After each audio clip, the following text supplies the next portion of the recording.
নমস্কাৰ বন্ধুসকল মই চম্পক শৰ্মা আপোনালোকক স্বাগতম জনাইছোঁ মোৰ ইউটিউব চেনেল চম্পক এণ্টাৰটেইনমেণ্টলৈ।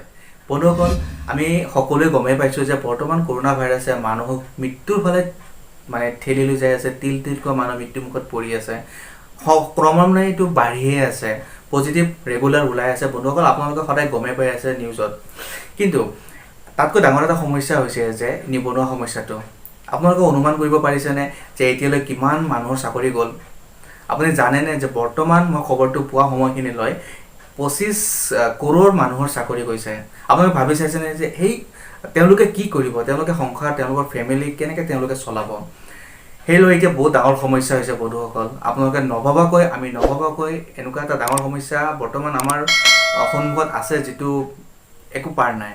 কিন্তু চীনত কৰি থকা এটা কোম্পানীয়ে আমাৰ ভাৰতবৰ্ষৰ কাৰণে এটা কাম লৈ আহিছে, এটা কোম্পানী লৈ আহিছে য'ত নিবনুৱাসকলৰ কাৰণে এটা ভাল খবৰ বুলি ক'ব পাৰে। বহুত পোষ্ট ওলাব তাতে বন্ধুসকল, বহুত চাকৰি ওলাব, খালী পদ বহুত থাকিব। আপোনালোকে আশা কৰিছোঁ ভিডিঅ'টো শেষলৈ থাকিব।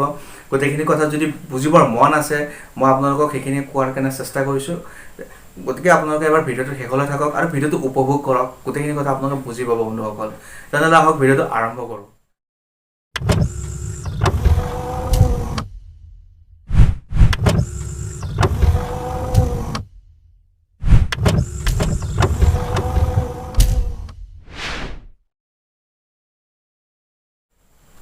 বন্ধুসকল আমি সকলোৱে জানো যে বৰ্তমান এতিয়া অব্যাহত আছে কৰোণাৰ এই সন্ত্ৰাস।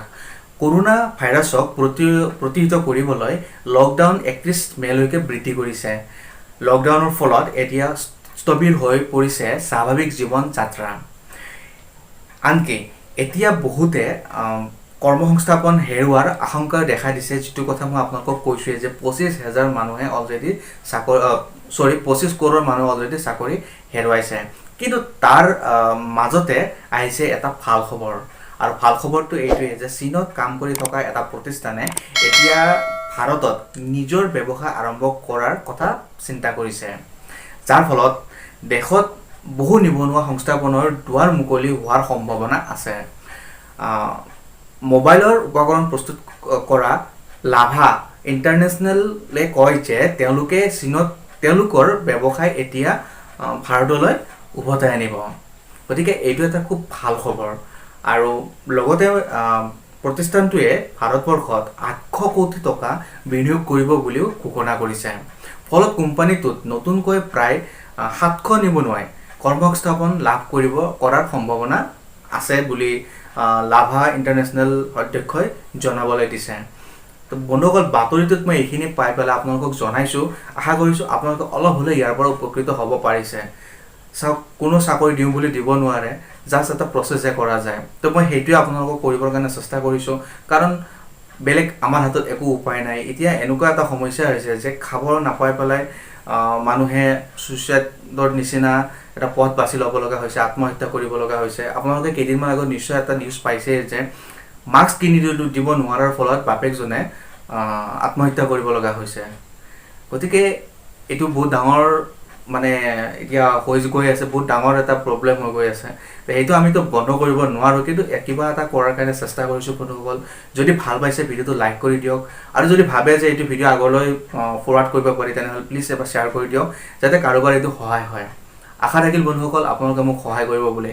ধন্যবাদ বন্ধুসকল, আপোনালোকে বহুমূলীয়া সময় দি ভিডিঅ'টো উপভোগ কৰিছে, তাৰ কাৰণে বহুত বহুত ধন্যবাদ। আশীৰ্বাদ কৰক যাতে মই সদায় এটা ভিডিঅ' আপোনালোকৰ কাৰণে লৈ আহিব পাৰোঁ, আৰু প্ৰতিটো ভিডিঅ'ত যাতে কিবা এটা দৰকাৰী ভিডিঅ' থাকে মই সেইটো সদায় চেষ্টা কৰি আছোঁ। তাৰ কাৰণে আপোনালোকৰ সহায় আৰু সহযোগিতা তথা আশীৰ্বাদ বিচাৰিছোঁ।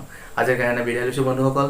যদি ভাল পাইছে তেনেহ'লে লাইক কৰক, কমেণ্ট কৰক আৰু শ্বেয়াৰ কৰিবলৈ পাহৰি নাযাব। আৰু নতুনসকল আপোনালোকে ভিডিঅ'টো ছাবস্ক্ৰাইব কৰা আৰু লগতে বেল আইকনটো প্ৰেছ কৰিবলৈ পাহৰি নাযাব।